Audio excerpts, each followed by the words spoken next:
Hello बच्चों, let's read the question. The question says the dissociation energy of H2 is 430.53 kilojoule per mole. If H2 is exposed to radiant energy of wavelength 253.7 nanometer, what percentage of the radiant energy will be converted into kinetic energy? Report your answer as nearest integer. तो सबसे पहले देखिए इस question को solve करने के लिए हम इस क्वेश्चन के लिए इसका की कॉन्सेप्ट लिखते हैं एंड इस क्वेश्चन के लिए जो की कॉन्सेप्ट है that is kinetic energy of photon या इलेक्ट्रॉन, तो काइनेटिक एनर्जी ऑफ इलेक्ट्रॉन। तो सबसे पहले देखिए हमको बोला गया है कि जो हाइड्रोजन हाइड्रोजन बॉन्ड है इसकी जो एनर्जी है वो कितनी दे रखी है 430.53 किलो जूल पर मोल है, तो इसको जूल में बदल लेंगे 10⁻³ जूल पर मोल। ओके, ये किसके लिए है? ये है 1 मोल के लिए। और वी नो दैट 1 मोल में कितने एटम्स होते हैं? Na एटम्स, यानी कि Na एटम्स की ये हो गई।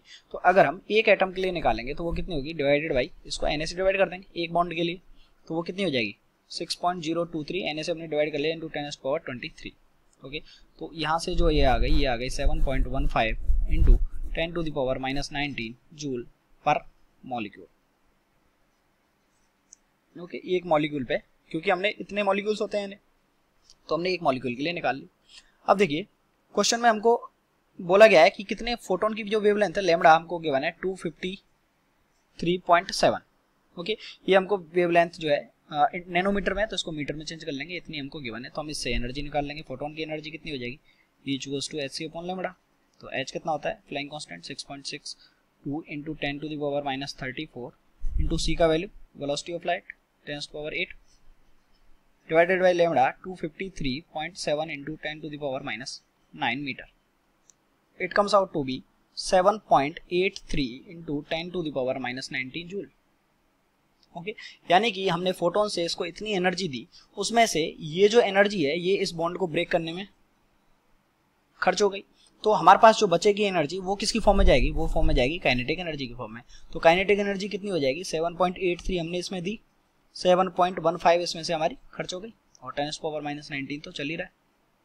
तो ये जो एनर्जी है ये आ गई 0.68 इंटू 10⁻⁻19 जूल। अब हमको बताना है ये काइनेटिक एनर्जी है जो टोटल एनर्जी का कितना फ्रैक्शन है। तो काइनेटिक एनर्जी अगर हम परसेंटेज निकालें तो वो कितनी हो जाएगी? 0.68 काइनेटिक एनर्जी है। तो हमको टोटल एनर्जी का फ्रैक्शन बताना है कितना है, तो यहाँ से कितनी हो जाएगी 0.68 इंटू 10⁻⁻19 डिवाइडेड बाई टोटल कितनी थी? टोटल थी हमारी 7.83 जो कि हमको फोटोन से मिली थी 10⁻⁻19 इंटू 100। तो जो हमारे पास काइनेटिक एनर्जी का परसेंटेज है दैट इज 8.68%। तो नियरेस्ट इंटीजर कितना हो गया इसका? 9%। तुम्हारा आंसर क्या हो गया? 9। I hope you understood it well. Best of luck.